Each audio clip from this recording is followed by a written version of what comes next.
Después de haber dejado descansar a la gente una semana en este espacio. Don Juan Pablo, buenos días, muchas gracias por acompañarnos. Merecido lo tiene el descanso, ¿verdad?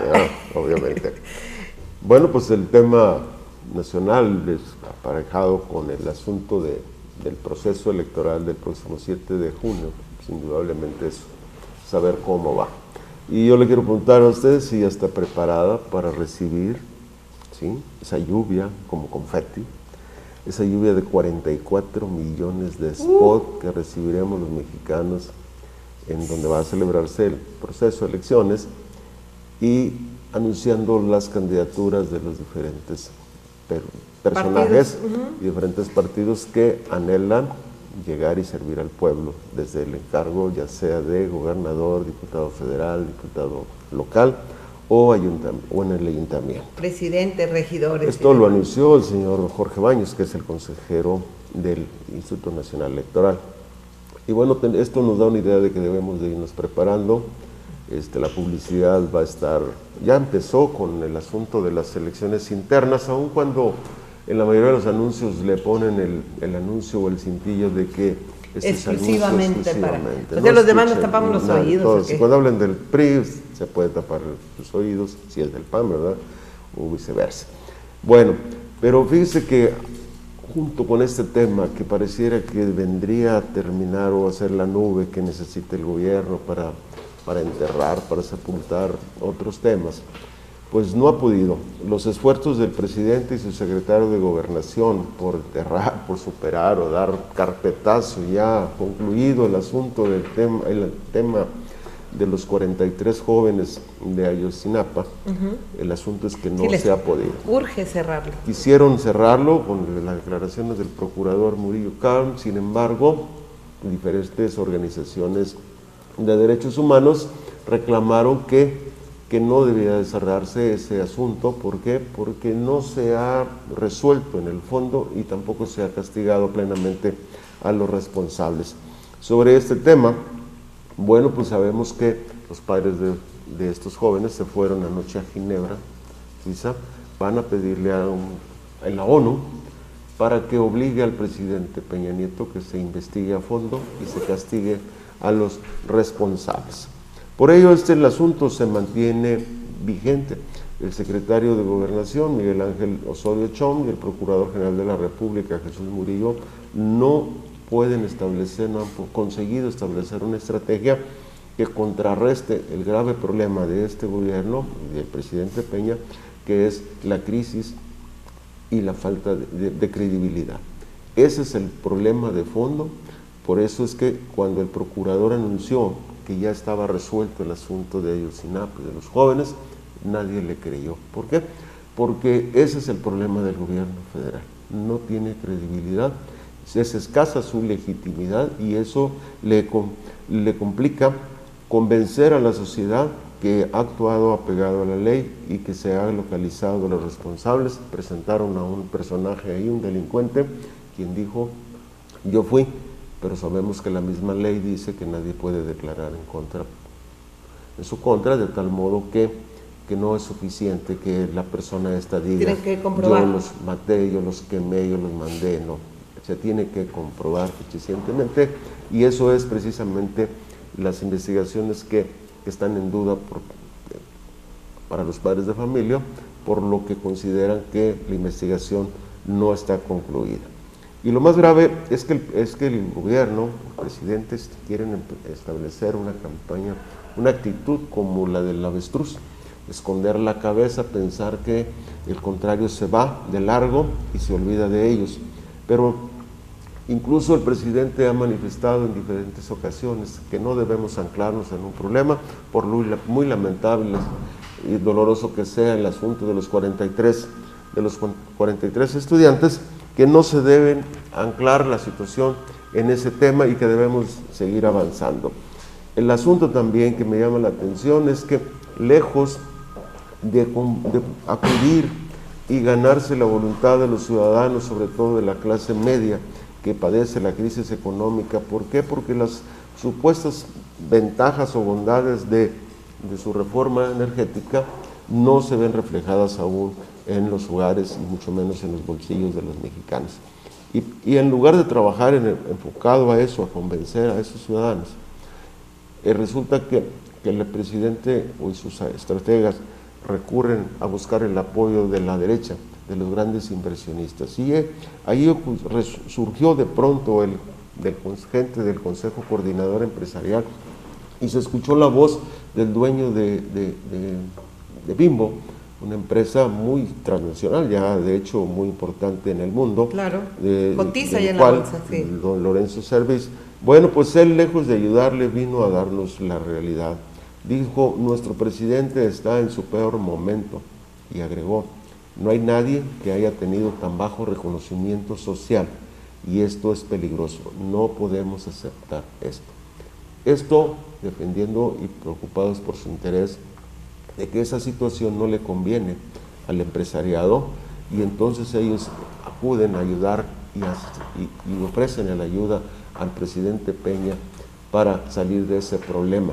El asunto es que la derecha jamás ha ayudado al gobierno en turno de una manera desinteresada, y sus propias palabras lo dijo, lo apoyaremos, pero denle facilidades a los empresarios.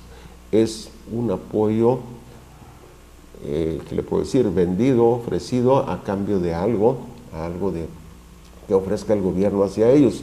No es, como le digo, no es en ninguna manera un apoyo desinteresado o que estén preocupados por sacar del atolladero al presidente. De tal modo que mientras no recupere la credibilidad del presidente, los temas de Ayotzinapa permanecerán en las redes sociales, y esto crecerá al ganar la solidaridad, como lo está ocurriendo, de los familiares de las decenas de miles de desaparecidos que en el sexenio pasado creo que rebasaron los 100,000. Estos familiares, porque en miles y miles de familias mexicanas hace falta uno de sus miembros que fue desaparecido, que fue víctima de la delincuencia organizada. Exactamente, de tal modo que por eso es la solidaridad que han recibido los padres de los 43 estudiantes que fueron victimados en Ayotzinapa. Y también, mientras no recupere la credibilidad del presidente, también problemas como el de Tlahtaya, donde los militares victimaron a 21 jóvenes, también van a permanecer en el panorama nacional, y no lo han podido desterrar, como le decía, ni siquiera con este proceso que viene, que en algún estado, como el caso de Guerrero, están promoviendo la cancelación precisamente del proceso electoral, mientras no se resuelva el problema de los estudiantes. Fíjese que me queda una duda, don Juan Pablo. Para todas estas movilizaciones, indiscutiblemente se necesitan muchos recursos económicos. Claro. Por ejemplo, un viaje a Ginebra no cuesta 3 pesos. Los padres de familia de estos alumnos, pues obviamente son gente, bueno, todo indica que son gente de extracción muy humilde, porque, bueno, pues los tenían en una escuela normal que paga el gobierno, que ellos no pagan nada, que es pues para gente realmente de bajos recursos. Ha fluido mucho la pregunta, ¿a quién molestó tanto Peña Nieto que le están pagando, que le están cobrando de esa manera? Decirle, por ejemplo, que a mí me queda la duda, alguien dice que el pleito fue con Carlos Salinas de Gortari, y que es quien con sus fronteros por ahí son los que están patrocinando estas movilizaciones. Mover un camión, mover a la gente no es gratis. Mover a México. Mover México no es gratis. ¿Cuál es su opinión al respecto? Mire, yo pienso, bueno, esas especulaciones precisamente han salido de las principales columnas que maneja el gobierno, que ha sembrado, y siempre lo han dicho, de qué vive fulano. Todos los enemigos del gobierno que considera, lejos de resolver el problema, los enmarcan como enemigos y los empiezan a acosar en los medios, señalándoles principalmente de dónde agarran dinero López Obrador, dijeron otra vez, de dónde agarra dinero fulano, y ahora preguntan de dónde agarran dinero los padres de familia. Existen muchas organizaciones que de manera solidaria aportan. Ellos tienen cuentas de bancos y esa gente aporta a los sindicatos, sobre todo en la Ciudad de México. La mayoría de los sindicatos, la mayoría de organizaciones estudiantiles de la UNAM aportan dinero para esos movimientos y esas marchas. Esos son los apoyos.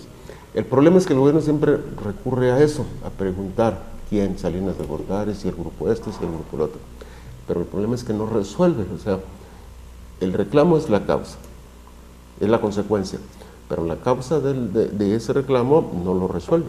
Por eso es que le digo, mientras no mejore su nivel de credibilidad el presidente, mientras no ofrezca resultados, porque no los sentimos los mexicanos, mientras nosotros en el bolsillo nosotros los mexicanos nos sentamos el beneficio en nuestros bolsillos, no podemos creerle, por mucho que lo repita en spot diariamente a nivel nacional, que las reformas son en beneficio de nosotros. ¿Cómo? ¿De qué manera? De tal modo que mientras no resuelva esa situación, mientras no avance el país, mientras se siga endeudando, mientras la situación de crisis la siga padeciendo, la sigamos padeciendo los mexicanos, no ellos, porque ellos tienen sus grandes mansiones, las casas blancas y todas esas cosas son, ¿qué le puedo decir? Es un agravio a los mexicanos que viven en la crisis. De tal modo que mientras esa situación no cambie, no podemos esperar que el presidente supere esa situación tan difícil, como dijo el señor Lorenzo Serviz, es una situación que ningún presidente la había padecido. Pues bueno, vámonos al Estado. Precisamente el día que salí de viaje, se destapó al precandidato del Partido Revolucionario Institucional, el doctor Juan Manuel Carreras, posible sucesor del doctor Toranzo. Se habla de del licenciado Alejandro Zapata o de la licenciada Sonia Mendoza en el caso de... Bueno, ya en un par de semanas sabremos, dentro de 2 semanas ellos, sí. Dentro de 2 semanas sabremos quién quedó por fin. Pues ese es el asunto que a nivel estatal lo que inquieta es saber quién le va a recibir al señor Toranzo. Pero yo me quiero adelantar a decirle que la verdad es que no va a recibir algo muy halagador la situación estatal.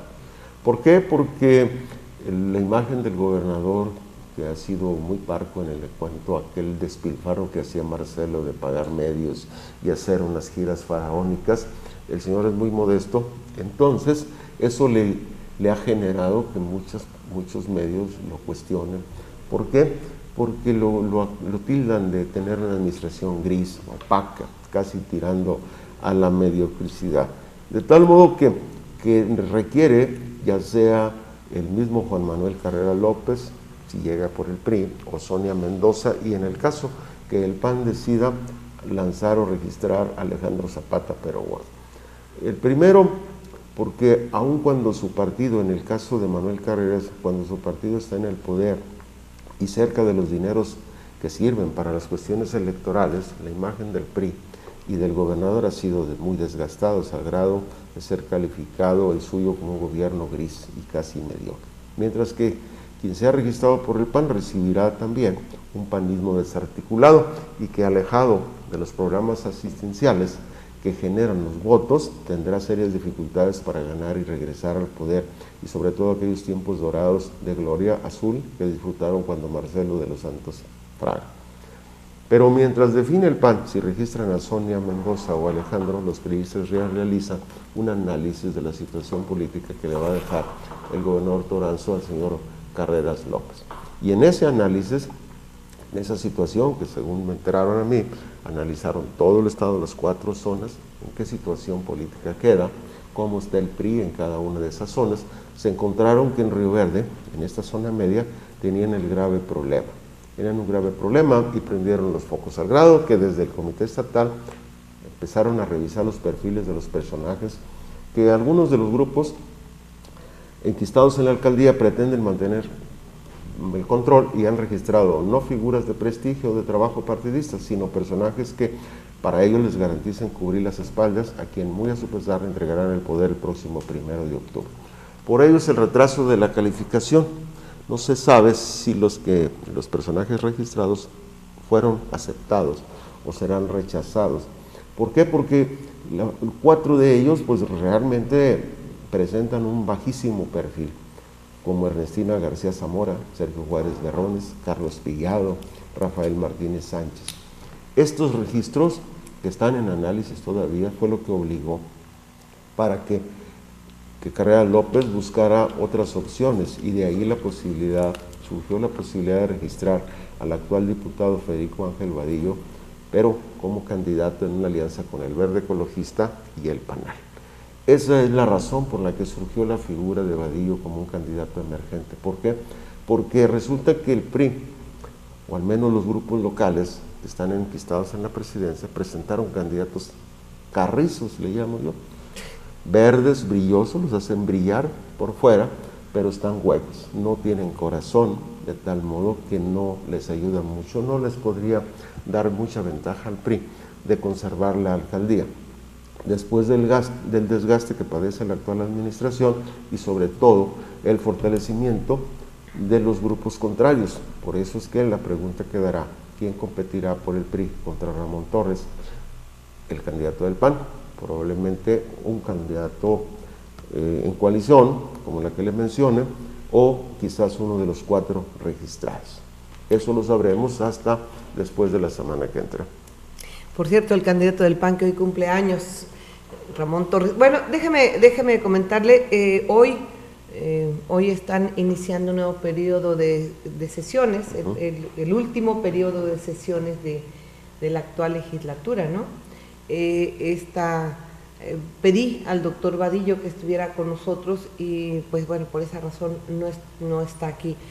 Él dice, bueno, según me comentó, eso están diciendo, eso están comentando, yo todavía no tengo nada formal, no sé nada, y bueno, pues aquí lo que entiendo de la gente que pertenece al Revolucionario Institucional son personas muy alineadas. No, se recurren, como el gobernador, yo recibí unos audios de la entrevista que le hicieron al gobernador donde le asegura que no tiene nada que ver. Tienen que adoptar una posición y dar respuestas en lo que le llamamos lo políticamente correcto. Claro. Ellos ni ebrios podrían decirles sí, yo voy a hacer. Sí, de tal modo que los periodistas, bueno, algunos inocentes, les quieren sacar una declaración interesante y le hacen ese tipo de preguntas. Todo eso se queda en secrecía. El gobernador nunca va a decir que él, sería tanto como decir que cuando estuvo Marcelo del PAN, él promovió a los candidatos al interior del Estado, que fracasó. Igual sería ahora decir que Fernando Toranzo está ajeno al quehacer político del Estado. Es el primer priista, ¿sí? Es el que está más preocupado en manos de quién va a dejar el Estado, es quien debe estar más preocupado por elegir a los diputados locales que van a ser los que le van a revisar cuidar las espaldas cuando salga, y por esa razón es obvio que un gobernador del Estado, del partido que sea, tiene que preocuparse por ayudarle a dejar en mejores condiciones el Estado a su sucesor. Don Juan Pablo, y acá por Ciudad Fernández, Río Verde, ¿cómo estuvieron las cosas? Digo, yo estuve fuera 10 días prácticamente. No se enteró de las reuniones de cabildo tan interesantes que ha habido. La semana pasada se convocó a los regidores para que aprobaran la cuenta pública del mes de diciembre. Y el día de ayer sábado, una sesión muy mañanera, a las 8 de la mañana, celebraron la otra para aprobar la cuenta anual. Y para ello fueron convocados. Y bueno, pues yo lo que asistí a ambas, yo lo que deduje es que el alcalde tiene muy controlado, que consiguió que sus 9 regidores le aprobaran los estados financieros del mes de diciembre y el día de ayer le aprobaran la cuenta anual. En ambas reuniones quedó de manifiesto que las prebendas entregadas a la mayoría de estos regidores, los bonos, se habla de un bono de 30,000 pesos, el trabajo a familiares que se le dan en apoyos médicos, también a familiares de algunos de ellos, el pago de viáticos, de gasolinas, pues hombre, rinde sus frutos. Los regidores favorecidos con ese dinero público, porque es obvio que lo que reciben, aparte de los 33,000 pesos, no se los da el alcalde de su bolsillo, de su peculio, sino se los da del dinero del pueblo, es el dinero de los contribuyentes, de tal modo que es lo que no me explico por qué los regidores, en lugar de responder y defender el interés de quien les paga ese dinero, enfocan a proteger la imagen y las decisiones del presidente. Algunos de ellos, como el cenecista Liborio García o Antonio Hernández, creo que le dicen Toño Tacos, o el adolescente Rodrigo Castillo, un joven que el día de ayer sorprendió a todos porque habló después de tantos meses de asistir a una junta de cabildo. Tampoco me sorprende la actitud de otros personajes que sabemos que por su capacidad, pues no son capaces. Yo no creo que Liborio García, con todo el respeto que merece, haya revisado la cuenta anual, que la haya entendido, que haya consultado, a lo mejor la vieron, pero no entendieron, que la hayan consultado con un contador para que les explicara y poder tomar una decisión. No lo creo. Tampoco creo que Antonio Hernández lo haya hecho. Y entiendo que por ignorancia puedan ellos ampararse y decir que, bueno, desconocen el asunto y sin embargo, bueno, pues ellos votan por línea, o por encargo, por recomendación. Pero lo que no me explicó, por qué responden así los regidores como Filipo Israel Gallegos Rodríguez, María de Lourdes Rivera Guerra, Grisel Ramírez Vázquez y otros. Salvador Izarmuni, por ejemplo. No, ellos tres estaban en contra, votaron algunas cuentas en contra y sin embargo ayer votaron a favor. ¿Qué es lo que los hizo cambiar? Bueno, porque yo le digo que no me extraña de Liborio y del otro que por desconocimiento o ignorancia hayan votado por recomendación. Lo que me extraña es que estos anduvieron con los otros regidores y analizaron y revisaron las cuentas y votaron en contra de ellas en meses anteriores.